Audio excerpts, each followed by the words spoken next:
दिल्लीच्या म्हणजे असेंब्लीवर जेव्हा अतिरेक्यांनी हल्ला केला त्यावेळेला एकदम डोक्यात आला की अरे ह्या देशाची संसदही सुरक्षित नाही आणि आमच्या खेड्यामध्ये शेतकऱ्यांनी सोंगून पेंड्या बांधून रचलेली सुडी ती सुरक्षित नाही, दोघांची अवस्था सारखीच आहे.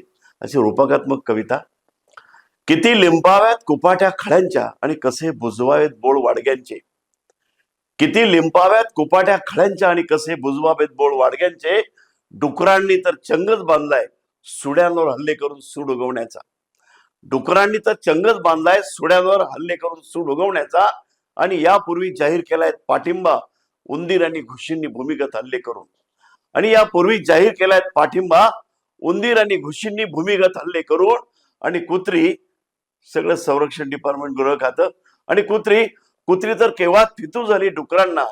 मग मी म्हणतो कुणब्यानं जपावं तरी किती पिकाला. मग मी म्हणतो कुणब्यानं जपावं तरी किती पिकाला. अरे पिकाचंच खत पाणी खाऊन पिऊन मस्तावलेलं तण सगळी नोकरशाही. पिकाचंच खत पाणी खाऊन पिऊन मस्तावलेलं तण तर पिकातून डोकं वर काढून हिनवत असतं पिकाला आणि कुणब्याला. तरीही तो राबत असतो पिकासाठी उपाशी पोटी कित्येक दिस आणि कित्येक रात्री. तरी तो राबतच असतो पिकासाठी उपाशी पोटी कित्येक दिस आणि कित्येक रात्री. पुढे पुढे तर पाखरांच्या चोचीतून पीक वाचवताना पुढे तर पाखरांच्या चोचीतून पीक वाचवताना कुणब्याच्या नाकी नव येतं आणि काठा मेराचं 10 पाचून द्यायचं. येता जाता गुरं ढोरं चाटून जातात. पुढे तर पाखरांच्या चोचीतून पीक वाचवताना कुणब्याच्या नाकी नव येतं आणि काठा मेराचं 10 पाचून द्यायचं. येता जाता गुरं ढोरं चाटून जातात. हे सगळेच कसे बसले टपून कुणब्याच्या मरणावर.